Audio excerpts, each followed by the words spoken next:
قرآن مجید فرقان حمید کے دوسرے پارے میں جو پہلے دو رکوع ہیں ان کے اندر دو مضامین اللہ کریم نے بیان فرمائے ہیں۔ سب سے پہلے تو تبدیلی قبلہ کی بات ارشاد فرمائی گئی ہے۔ اہل یہود یہ طعنہ دیتے تھے کہ دین نیا لے آئے ہیں لیکن قبلہ وہی ہمارے والا پرانا ہے۔ تو نبی کریم علیہ السلام نے مدینہ منورہ میں بھی 16-17 مہینے بیت المقدس کی طرف منہ کر کے نماز ادا فرمائی۔ ایک دن ظہر کی نماز حضور پڑھا رہے تھے تو دل میں خیال آیا کہ اللہ کبھی قبلہ تبدیل ہو جائے۔ 2 رکعتیں حضور نے بیت المقدس کی جانب منہ کر کے نماز پڑھی اور حضور نے جیسے ہی اپنی توجہ آسمان کی طرف فرمائی تو رب کریم نے فرمایا، محبوب ہم آپ کا بار بار آسمان کی طرف دیکھنا ملاحظہ کر رہے ہیں، آپ جدھر منہ کریں گے ہم ادھر ہی قبلہ بنا دیں گے۔ تو اللہ تبارک و تعالیٰ نے قبلے کو تبدیل فرما دیا اور فرمایا یہ آزمائش ہے، یہ آزمائش ہے پیروی کرنے والوں کے لیے۔ بہت سارے لوگ ایسے ہوں گے جو الٹے پاؤں پھر جائیں گے کہ کل قبلہ اور تھا اور آج قبلہ اور ہے، لیکن بہت سارے ایسے ہیں، بلکہ سارے ہی ایسے ہیں انہوں نے سوال ہی کوئی نہیں کیا۔ ان کی توجہات کا قبلہ میرے نبی کریم علیہ السلام کی ذات ہے، کوئی سوال نہیں کیا۔ حضور کے پیچھے صحابہ نے نمازیں ادا کی۔ پھر انہی 2 رکوعوں کے اندر اللہ تبارک و تعالیٰ نے اس بات کی بھی وضاحت فرمائی کہ اب مسلمان جہاں کہیں سے بھی آئیں وہ اپنا رخ مسجد الحرام کی طرف کر لیں، بیت اللہ شریف کی طرف کر لیں اور اسی طرف منہ کر کے وہ نماز پڑھیں۔ اور انہی ابتدائی 2 رکوع جو ہیں ان کے اندر اللہ تعالیٰ نے یہ بھی بیان فرمایا کہ مسلمان درمیانی امت ہے، امت وسط ہے، اس کا ہر کام افراط و تفرید سے پاک ہے، یہ ہر کام میں معتدل ہے۔ اور اسی کے اندر اللہ نے یہ بھی بیان فرمایا کہ قیامت میں باقی جو ساری امتیں ہوں گی وہ سرے سے مکر ہی جائیں گی کہ ہمیں تو کسی نے تبلیغ کی نہیں، وہ اپنے انبیاء کرام علیہم السلام کا تبلیغ کرنا بھول ہی جائیں گے، وہ مکر جائیں گے۔ تو رب کریم پھر نبی کریم علیہ السلام کی امت کو ارشاد فرمائے گا کہ کیا تم گواہی دیتے ہو کہ نبیوں نے تبلیغ کی؟ تو اللہ تبارک و تعالیٰ اس امت کے علماء کی، صلحاء کی، صوفیاء کی، اولیاء کی گواہی پرانے انبیاء کرام کے حق میں قبول فرمائے گا۔ یہ قرآن مجید پڑھ رہا ہوں، اس امت کے اولیاء، صوفیاء، علماء، راسخون فی العلم، یہ لوگ اٹھ کے گواہی دیں گے کہ ہاں اے اللہ، انبیاء کرام نے تبلیغ کی تھی اور تیری دعوت کو انہوں نے لوگوں تک پہنچایا تھا۔ تو اس وقت باقی ساری قومیں یہ بھی اعتراض کریں گی کہ اللہ یہ تو بعد میں آئے تھے، انہیں کیسے پتہ چلا کہ ہمارے انبیاء نے تبلیغ کی ہے؟ تو رب فرمائے گا ہاں بھی بتاؤ تمہیں کیسے پتہ چلا؟ اور امت بول کے کہے گی ہمیں مدینے والے محبوب نے بتایا ہے، ہمیں نبی کریم نے بتایا ہے، شہداء علی الناس۔ تو امت گواہی دے گی وَيَكُونَ الرَّسُولُ عَلَيْكُمْ شَهِيدًا، اور فرمایا پھر میرے رسول اپنی امت پر گواہی دیں گے، پھر نبی کریم علیہ السلام امت پر گواہی دیں گے، اور اس طرح اس امت کی گواہی اللہ تبارک و تعالیٰ قبول فرما کے باقی سارے انبیاء کرام علیہ السلام کے تشریف لانے کو قبول فرمائے گا، اور اس گواہی کو منظور کر کے اب امتوں پر حد جاری کی جائے گی کہ تمہیں تبلیغ کی گئی تھی، پھر تم نے اس بات کو قبول کیوں نہ کیا۔ پھر جب ہم بڑھتے ہیں نا دوسرے سے تیسرے رکوع کی جانب، تو اس میں اللہ تبارک و تعالیٰ نے دوسرے رکوع سے پہلے ایک بڑا خوبصورت فرمان جو بڑا زبان زد خاص و عام ہے، ارشاد فرمایا فَاذْكُرُونِي أَذْكُرْكُمْ، تم مجھے یاد کرو میں تمہیں یاد کروں گا، وَاشْكُرُوا لِي وَلَا تَكْفُرُونَ، اور میرا شکریہ ادا کرو ناشکری نہ کرو۔ وہ پیر مہر علی شاہ صاحب کتھے مہر علی، کتھے مہر علی، کتھے وہ پیر صاحب پاک پتن شریف تشریف لے گئے تو وہاں نعرہ لگ رہا تھا حق فرید یا فرید۔ کچھ لوگ ہوتے ہیں نا فٹافٹ اعتراض کرتے ہیں، تو ایک صاحب نے پیر صاحب سے کہا یہ کیا نعرہ لگ رہا ہے؟ تو آپ فرمانے لگے یہ قرآن سچا ہو رہا ہے۔ کہا کیا مطلب؟ فرمایا اللہ کا وعدہ ہے تم میرا ذکر کرو میں تمہارے چرچے کرا دوں گا۔ تو فرمایا فرید الدین نے ساری زندگی رب رب کیا ہے، اب ان کے جانے کے بعد اللہ فرید فرید کروا رہا ہے۔ تو اس سے آگے جب ہم چلتے ہیں دوسرے سے تیسرے رکوع میں تو بڑی معروف آیات، یا ایھا الذین آمنوا استعینوا بالصبر والصلاۃ ان اللہ مع الصابرین، صبر کا حکم دیا گیا، اور جو صبر کرے اس کو اللہ نے اپنی معیت کی بشارت سنائی۔ پھر جو اس کے رستے میں قتل ہو جائیں انہیں مردہ کہنے سے منع کیا۔ پھر فرمایا تمہیں مشقت جھیلنی پڑے گی، تمہیں آزمایا جائے گا، تمہیں بھوک سے، پھلوں اور جانوں کی کمی سے، خوف سے آزمایا جائے گا، اور پھر جو صبر کرے گا فرمایا اسے اللہ تعالیٰ بشارت بھی عطا فرمائے گا، اور اس پر رب کریم اپنی رحمتوں کا نزول بھی فرمائے گا، اور فرمایا یہی وہ لوگ ہیں ہم المہتدون، جن کو صبر کرنا آتا ہے، جن میں حوصلہ ہے، جن میں تحمل مزاجی ہے۔ فرمایا یہی وہ لوگ ہیں جو اپنے رب کی طرف سے ہدایت پر ہیں۔ اصل ہدایت اس آدمی کے پاس ہے جس میں پھر کوئی صبر بھی ہے، کوئی حوصلہ بھی ہے، کوئی سکون بھی ہے۔ پھر اس سے آگے جب ہم بڑھتے ہیں تو اللہ تبارک و تعالیٰ نے تھوڑے سے مسائل حج بیان فرمائے۔ پھر اس سے آگے جا کے اللہ تبارک و تعالیٰ نے اپنے رب ہونے کی کچھ نشانیاں، کچھ علامتیں بیان فرمائیں، اور وہ والی علامتیں بیان فرمائیں جو انسانی شعور کے مطابق ہیں، جن کو انسان روز دیکھتا ہے۔ فرمایا زمین آسمان کے پیدا کرنے میں اور رات اور دن کے اختلاف ہونے میں، کہ جب رات ہوتی ہے تو دن نہیں ہوتا، اور جب دن ہوتا ہے تو پھر رات نہیں ہوتی۔ اور فرمایا یہ جو منوں ٹنوں وزن لے کے دریا اور کشتی سمندر میں چلتی ہے، فرمایا اس میں، اور جب ہم آسمان سے پانی برسا کر زمین سے پھل اگاتے ہیں تو یہ ساری چیزیں دیکھ کے سمجھ جاؤ یہ خود نہیں بنی، انہیں کوئی بنانے والا ہے، انہیں کوئی بنانے والا ہے۔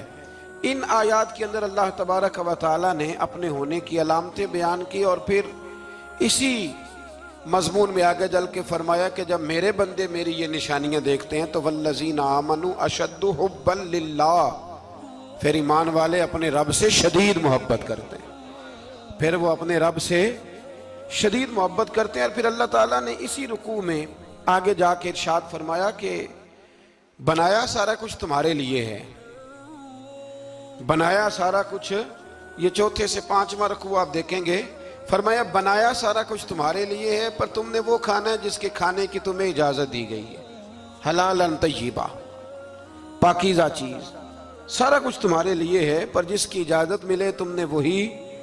کچھ چیزوں کی یہاں کھانے کی ممانعت ہے، لیکن جنت میں وہ چیزیں کھانے کی اجازت ہوگی۔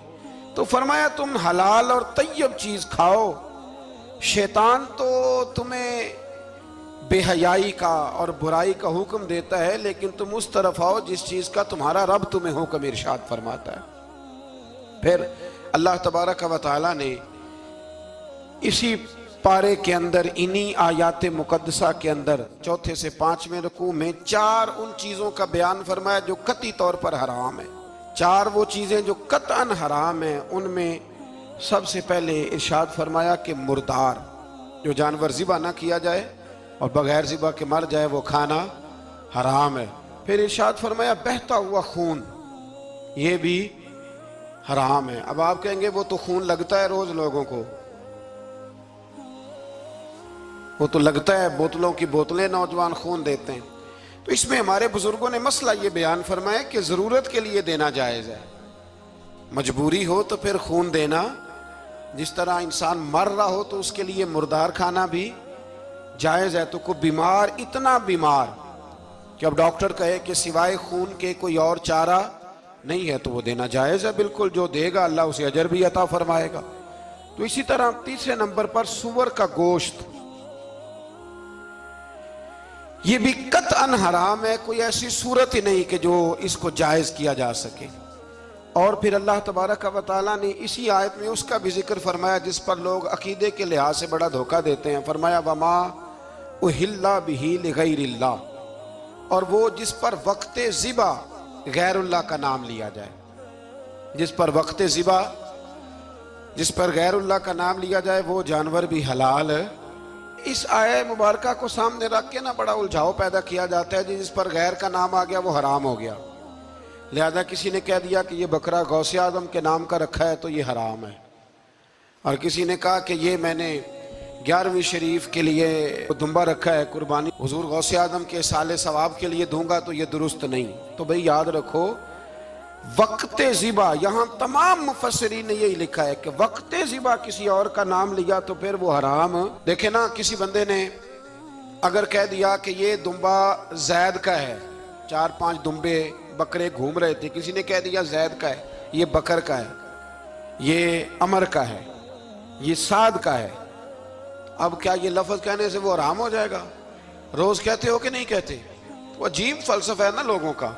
اگر آپ نے کہہ دیا غوث پاک کے سال ثواب کے لیے ہے تو پھر وہ حرام ہو گیا جی۔ تو اگر یہ کہا جائے کہ میں نے بیٹے کے عقیقے کے لیے رکھا ہے، پھر بھائی اگر ولیمے کے لیے رکھا ہو تو وہ تو کہہ رہا میں نے بیٹے کے لیے رکھا ہوا ہے، حالانکہ بکرا تو اللہ کے نام کا ہے۔ تو بلا وجہ لوگ اس میں ایسی چیزیں پیدا کرتے ہیں، تو اس کو سمجھ لیں یہ قرآن مجید کی آیت نمبر 173 ہے، جس میں اللہ تبارک و تعالیٰ نے بڑی وضاحت کے ساتھ ان چیزوں کا ذکر فرمایا جن کا کھانا بالکل ناجائز ہے۔ تو وہ 4 چیزیں آپ کی سمجھ میں آ گئی جی۔ سب سے پہلے مردار، پھر بہتا ہوا خون، پھر سور کا گوشت، اور چوتھے نمبر پہ وہ جانور جس پر وقت ذبح کرتے وقت کہا جاتا ہے نا بسم اللہ ہے۔ اب مرغا خریدنے جاؤ گے نا تو اس سے کہنا ذرا اونچا پڑے۔ میں نے ایک سے پوچھا، میں نے کہا تو تکبیر ہی نہیں پڑھتا؟ کہتا میں نے پکی پڑھ کے چھری پہ پھونک لی ہے۔ تو میں نے کہا یہ کون سا نیا دین نکلا ہے؟ کہتا چھری پہ پھونک لی ہے تو اب پکی ہو گئی چھری۔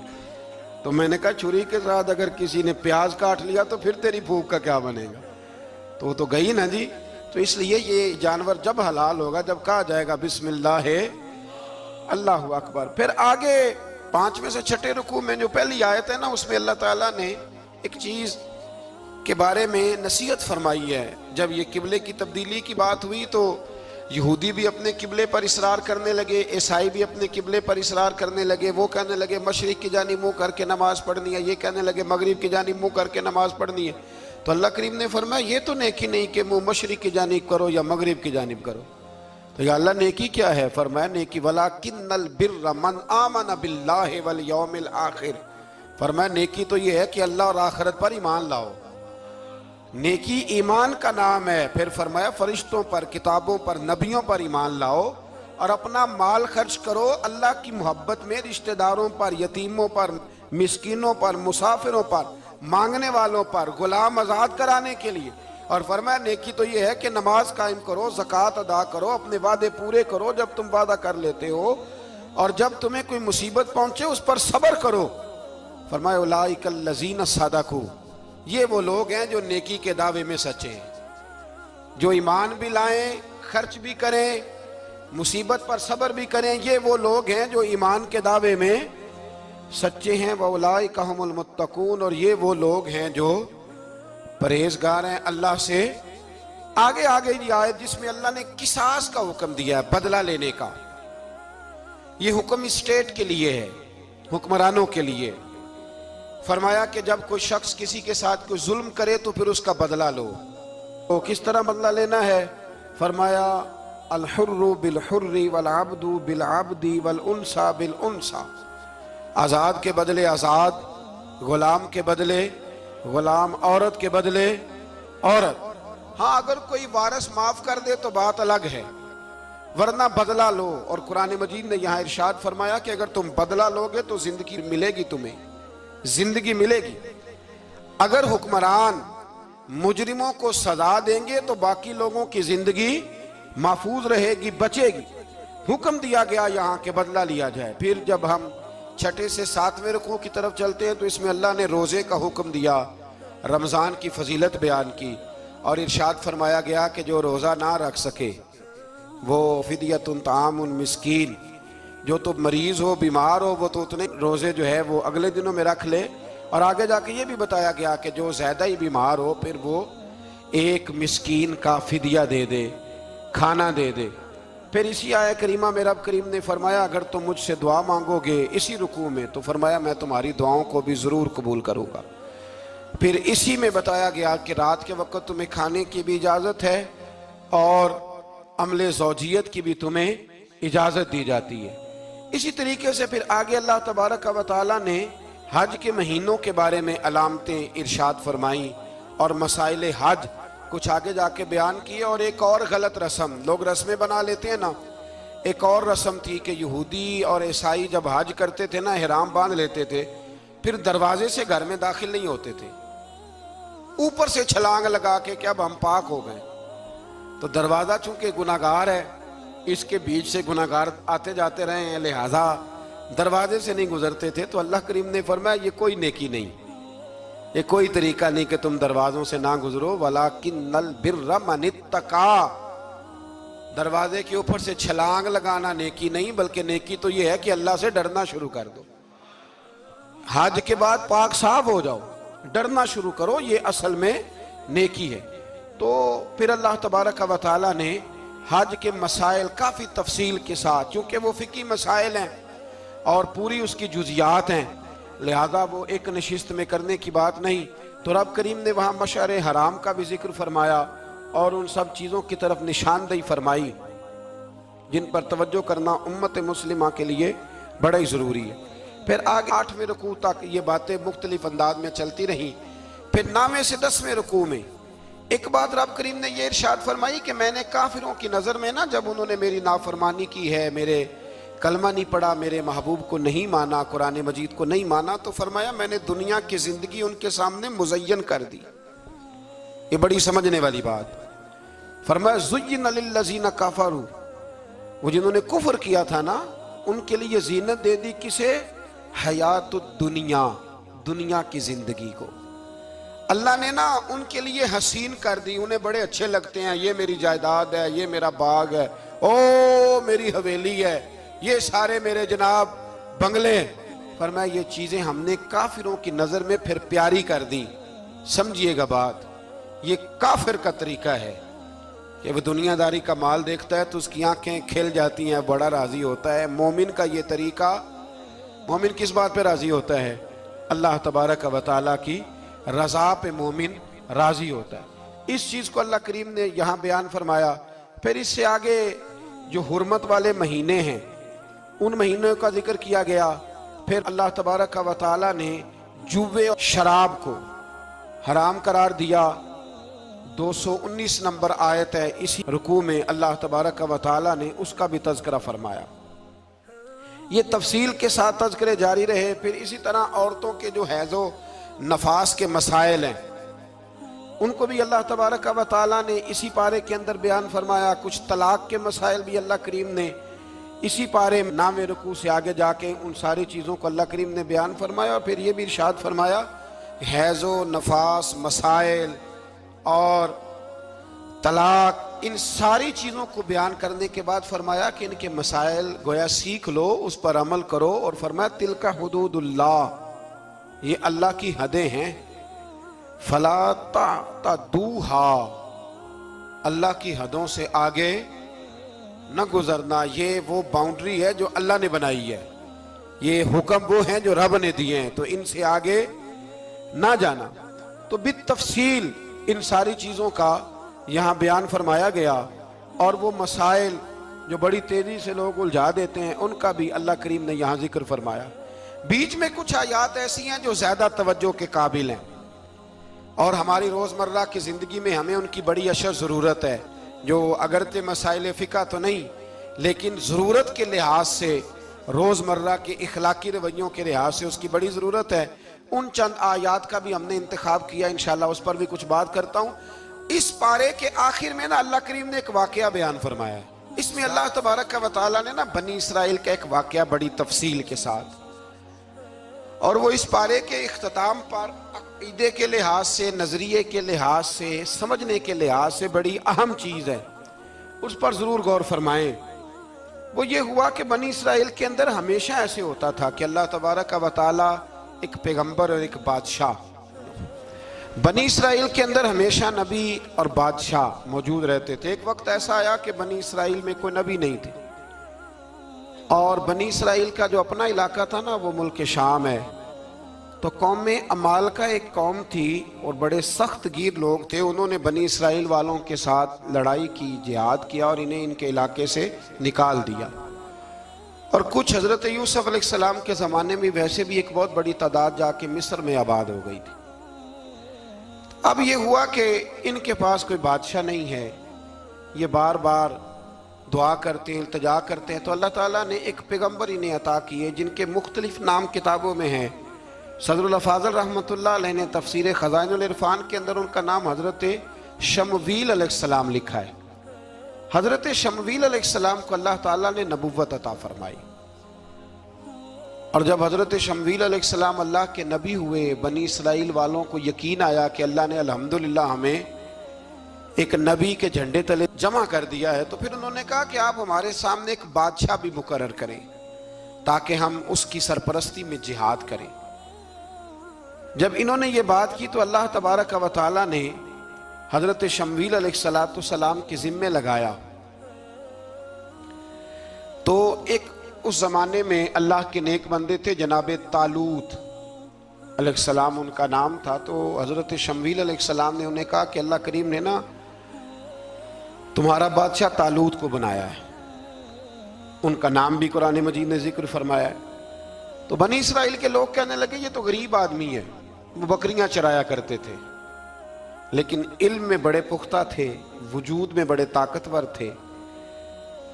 تو کہا کہ یہ تو غریب آدمی ہے، تو ہم تو زیادہ حق رکھتے تھے کہ ہمیں بادشاہ بنایا جائے۔ تو حضرت طالوت علیہ السلام کے بادشاہ بننے کے بعد حضرت شمویل علیہ السلام نے جو بات کی، اللہ کریم نے اسے قرآن مجید میں بیان فرمایا۔ رب فرماتا ہے بسطۃ فی العلم والجسم، اسے اس لیے تمہارا بادشاہ بنایا گیا ہے کہ اسے ہم نے کشادگی دی ہے، علم میں بھی اور جسم میں بھی۔ بڑے ماشاءاللہ موٹے تازے تھے، وجود بڑا طاقتور تھا۔ کچھ موٹے تازے ہوتے ہیں پر طاقتور نہیں ہوتے، موٹے تازے بھی تھے اور طاقتور بھی تھے۔ فرمایا کہ وجود میں بھی طاقت ہے اور علم میں بھی اللہ نے انہیں وسعت عطا فرمائی۔ تو بنی اسرائیل والے کہنے لگے جی نہیں جی کوئی بندہ اور آ جائے، یہ ہمارا بہت بڑا مسئلہ ہے نا جی، ہر ایک کی مرضی کی نہ تو بات ہو سکتی ہے اور نہ ہر بندہ ہر ایک کی مرضی پر پورا۔ کہنے لگے نہیں جی کوئی اور ہونا چاہیے تھا، ہمیں کیسے پتہ چلے گا کہ اللہ نے مقرر کیا ہے۔ بڑی خاص بات ہے، اس کو سمجھیے گا، یہ سارا مضمون آپ کو ملے گا اسی پارے کے آخر میں، آپ پڑھیں گے نا جی تو یہ سارا مضمون آپ کو ملے گا، اور آپ اگر سرسری نظر سے بھی اس کا مطالعہ کریں گے نا جا کے قرآن شریف کھول کے 15ویں سے 16ویں رکوع میں، آپ خوش ہوں گے کہ آپ کتنے اچھے نظریے اور عقیدے کے ماننے والے ہیں۔ تو جب کہا نا کہ طالوت کو ہمارا بادشاہ بنایا گیا تو دلیل کیا ہے، تو قرآن کہتا ہے کہ حضرت شمویل علیہ السلام نے فرمایا کہ تمہارا ایک تابوت تھا، ایک صندوق تھا تمہارے پاس، وہ صندوق تمہارا قوم عمالقہ اٹھا کے لے گئی تھی، ان کے بادشاہ ہونے کی دلیل یہ ہے کہ اللہ تمہارا وہ صندوق تمہیں واپس کر دے گا، وہ تمہارا صندوق تمہیں واپس کر دے گا۔ اس صندوق میں کیا ہے، وہ حضرت آدم جنت سے ساتھ لے کے آئے تھے، اس میں تھا کیا، تو قرآن مجید کہتا ہے کہ اس کے اندر نا حضرت ہارون علیہ السلام اور حضرت موسیٰ علیہ السلام کے تبرکات تھے، تبرکات۔ کل میں ایک مولوی دیکھ رہا تھا بیچارہ، ایک بندہ نا مسجد نبی کے ساتھ غلاف اور شاید کوئی کفن تھا، وہ مسجد نبی کی دیواروں سے مس کر رہا تھا، تو وہ کہہ رہا تھا نہیں اس سے کیا ہوتا ہے، تبرک کوئی چیز نہیں، اچھے اعمال کی وجہ سے بندہ بخشا جائے گا۔ میں نے کہا تو مجھے ملے تو میں تجھے بخاری کھول کے دکھاؤں کہ حضرت عبد الرحمن ابن عوف جنہیں حضور نے قطعی جنتی کہا، حضور کے وجود پر کرتا دیکھ کے کہنے لگے حضور بڑا ہی سونا لگ رہا ہے، تو فرمایا تجھے چاہیے حضور مل جائے تو کیا ہی بات ہے۔ نبی پاک نے عطا کیا تو صحابہ کہنے لگے عبد الرحمن آپ کو تو ضرورت نہیں تھی، آپ کے پاس تو بڑے لباس ہیں، تو یہ کرتا حضور نے قبول کر لیا، کوئی لے کے آیا اور آپ نے مانگ لیا، تو وہ رو پڑے، کہنے لگے پہننے کے لیے نہیں مانگا، یہ حضور کے جسم سے لگ گیا ہے، میں نے کفن بنانے کے لیے مانگا ہے۔ تو کہتا ہے حضور کے تبرک میں خیر کوئی نہیں۔ اور آپ یقین کریں ان لوگوں پہ حیرانگی ہے، ہم نے بھی مرنا ہے نا جی، بڑی جلدی قبر میں جانا ہے، وقت کا کچھ پتہ نہیں، لیکن اتنے اندھے ہو کر لوگ چیزوں کو دیکھتے ہیں اور اس تیزی کے ساتھ گمراہی پھیلاتے ہیں۔ مجھے باقاعدہ کسی نے ویڈیو بھیجی اور کہنے لگا جی دیکھیں کتنی اچھی بات کر رہا ہے، لوگوں کو سمجھائیں، تو میں نے کہا نہیں اس کو سمجھانے کی ضرورت ہے، اور میں نے اس کو دیکھا ہے، وہ جو لال رومال والا ہے، میں نے دیکھا ہے وہ ڈھونڈ ڈھونڈ کے جاہلوں کو پکڑتا ہے، تلاش کرتا ہے، اور اگر کوئی مل جائے بات بتانے والا تو پھر وہ خود پکڑا جاتا ہے، اور کئی دفعہ پکڑا گیا تو نکل گیا ہے۔ اللہ تعالیٰ ہمیں سمجھنے کی توفیق دے، ہم سیانے ہو جائیں تو یہ دور دور تک نظر نہیں آئیں گے انشاءاللہ۔ تو وہ تابوت آئے گا، بنی اسرائیل والوں سے کہا تابوت میں کیا تھا سن لو، اور یہ قرآن مجید ہے۔ آج میری ماننا یہ 15 سے 16 رکوع ضرور ہی پڑھنا کہ وہ آخر تابوت میں کیا تھا، کھولنا ذرا۔ قرآن مجید کہتا ہے کہ حضرت موسیٰ علیہ السلام اور حضرت ہارون کے تبرک تھے، تو تبرک کیا تھے؟ تمام مفسرین نے لکھا ہے کہ حضرت موسیٰ کا ایک کرتا تھا، ایک ڈنڈا تھا، جوتے تھے، اور جناب ہارون علیہ السلام کا امامہ شریف تھا، اور تورات کی کچھ تختیاں تھی۔ تو اس کا فائدہ کیا تھا؟ اس تابوت کا فائدہ یہ تھا کہ بنی اسرائیل والے جب اپنے دشمنوں سے لڑتے تھے، تابوت سامنے رکھ کے دعا مانگتے تھے، اللہ انہیں کامیابی عطا کر دیتا تھا۔ تو قوم عمالقہ کو بھی پتہ چل گیا کہ صندوق میں کچھ ہے جس کی وجہ سے یہ کامیاب ہو جاتے، وہ صندوق اٹھا کے لے گئے۔ اب ان کی کم بختی یہ، کم نصیبی یہ کہ انہوں نے جا کے اسے روڑی پہ پھینک دیا۔ جب روڑی پہ پھینکا تو ان کے اندر بیماریاں آ گئیں، وبائیں پھوٹ پڑی، مرنے لگے، وجود پھولنے لگا۔ پھر ان کے دلوں میں بات آئی کہ یہ ہم نے اس صندوق کی بے ادبی کی ہے۔ صندوق میں کیا ہے؟ تبرکات۔ ہمیں کہتے ہیں جی نالین کا نقشہ کیوں لگایا ہے؟ تمہارے تو بزرگوں کا عقیدہ ہے سر پہ رکھنے کو مل جائے اگر نقش نالے پاک حضور تو پھر کہیں گے کہ ہاں تاجدار ہم بھی ہیں۔ تو کہا کہ اس کے اندر یہ تبرکات تھے، انہیں بھی سمجھ میں آئی، تو انہوں نے نا بیل گاڑی منگائی اور وہ صندوق اٹھا کے اس کے اوپر رکھ دیا۔ اب کیا ہوا؟ قرآن کہتا ہے کہ فرشتوں نے نا اس صندوق کو وہاں سے اٹھایا۔ مفسرین نے لکھا اس کا معنی یہ بھی ہو سکتا ہے کہ اس بیل گاڑی کو ڈائریکشن پہ لگایا، ادھر سے حضرت شمویل علیہ السلام نے جناب طالوت کو بادشاہ بنا دیا، اور ادھر سے وہ صندوق چل پڑا۔ کہا بھئی ہم ان کو کیسے بادشاہ مانے؟ تو فرمایا بادشاہ اس طرح مانو گے کہ تمہارا وہ صندوق آ جائے گا، اور قرآن کہتے ہیں اس صندوق میں تمہارے دلوں کا سکون ہے، اس میں تمہارے دلوں کا۔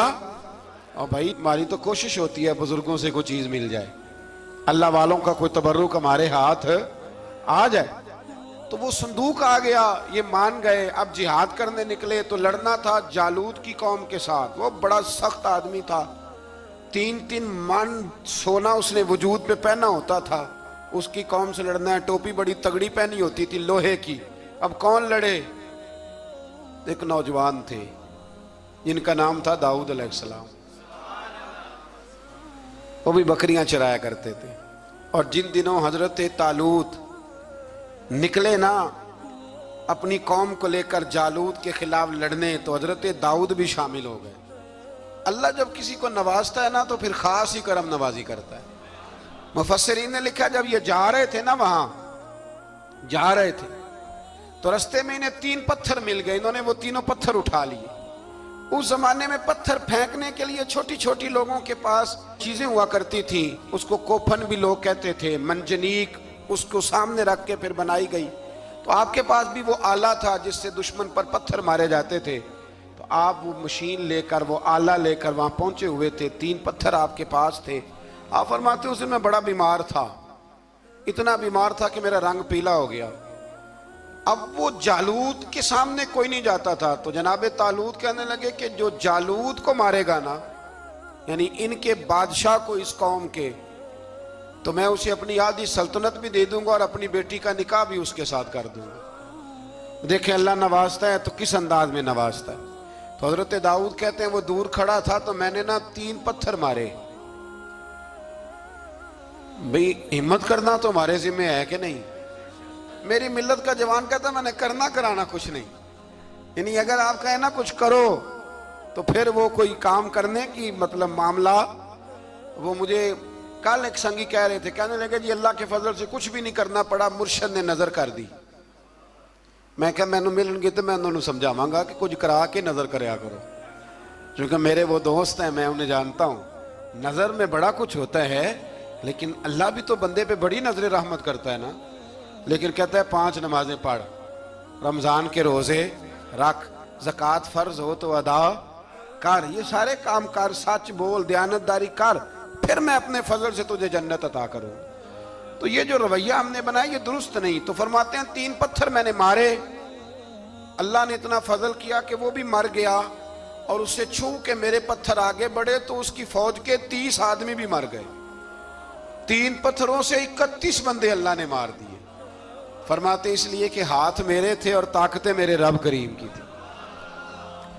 تو حضرت داؤد علیہ السلام کے حصے میں جناب طالوت کی صاحبزادی بھی آئیں، آدھی سلطنت بھی آئی.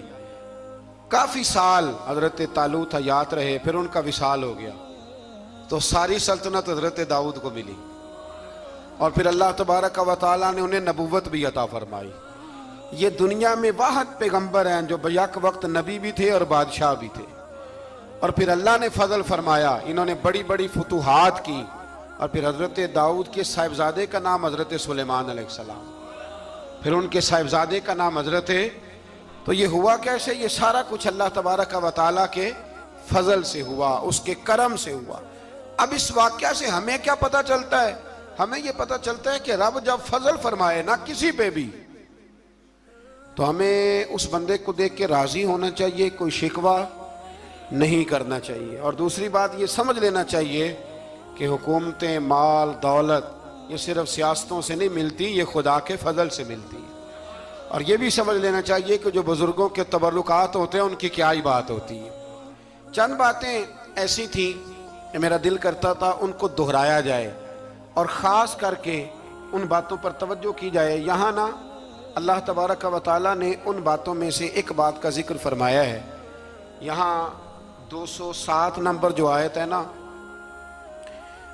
اسی پارے کی، اس میں اللہ کریم نے فرمایا کچھ لوگ ایسے ہیں جو اپنی جانیں ہی اللہ کے حوالے کر دیتے. زندگی کا مقصد دین ہوتا ہے، لٹا دیتے. یہ نازل کب ہوئی؟ یہ آیہ مبارکہ حضرت صہیب رومی کے بارے میں نازل ہوئی. حضرت صہیب رومی رضی اللہ تعالیٰ عنہ بڑے مالدار تھے. مکے سے جب چلے نا تو سارا مال مکے میں چھوڑ دیا، اس لیے کہ اللہ کے رسول مدینے چلے گئے. فرماتے ہیں پھر میں نے مال و دولت کی پرواہ نہیں کی، پھر میں نے یہ سوچا کہ میں نے اپنے حبیب کے پاس جانا ہے. سارا مال ایک جگہ پہ دبایا، اور فرماتے ہیں میں مدینہ طیبہ کے لیے جب نکلا تو کفار نے، قریش مکہ نے روکا، ہم نہیں جانے دیں گے. تو حضرت صہیب رومی فرمانے لگے بھی سنو، میں کمزور نہیں، میں طاقتور آدمی ہوں، اور تم میں سے کوئی ایسا مائی کا لال نہیں جو تیر چلانے میں مجھ سے زیادہ سیانا ہو، تلوار چلانے میں مجھ سے زیادہ عقل مند ہو. جانا مدینے میں نے ہے. اب یہ ہے کہ تم بتاؤ میرے ساتھ تیروں تلواروں سے لڑو گے یا میں تمہیں ایک سودا بتاؤں گا، سودا کرو گے؟ قریش کہنے لگے سودا کیا ہے؟ کہنے لگے میرا بڑا مال ہے، میں مکے میں دفن کر کے آیا ہوں، تم مجھے مدینے جانے دو، میں تمہیں سارے مال کا پتہ بتا دیتا ہوں.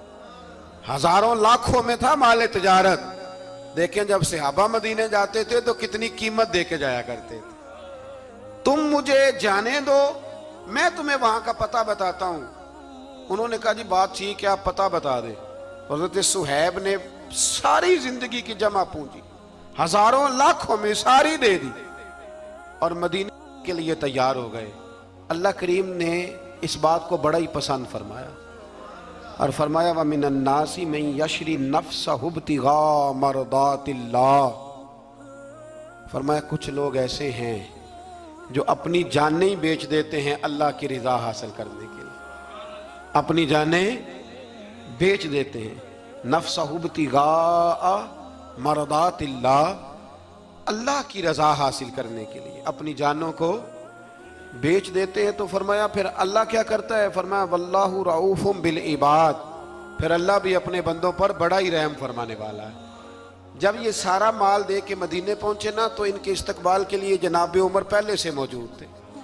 حضرت عمر ریسیو کر کے نبی کریم کی بارگاہ میں لے گئے تو فرماتے ہیں حضور نے مجھے دیکھتے ہی فرمایا صہیب زندگی میں تم نے بڑی تجارتیں کی ہوں گی، پر یہ جو تم نے سودا کیا ہے نا یہ بڑا ہی نفع والا کیا ہے.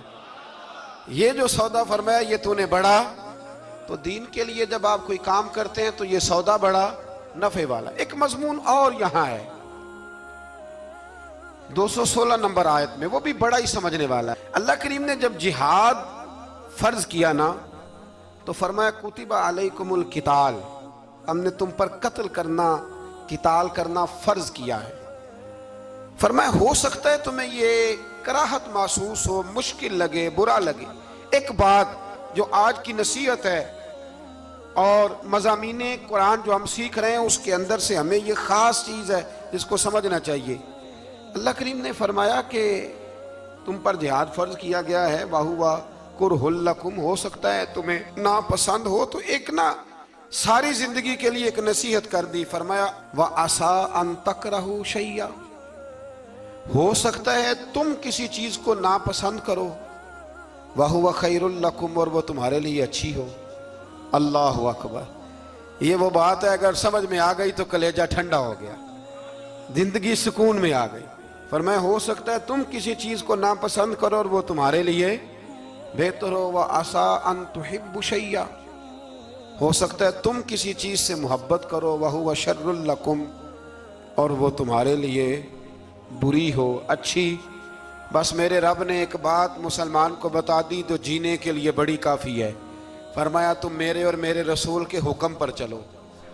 کیوں؟ اس لیے کہ واللہ یعلم وانتم لا تعلمون، اللہ جانتا ہے تم نہیں جانتے۔ اللہ کے طریقوں کے مطابق، رسول اللہ کے بتائے ہوئے طریقوں کے مطابق چلو، اللہ جانتا ہے ہم جانتے نہیں۔ تو قرآن مجید کی اس نصیحت پر ضرور غور کریں۔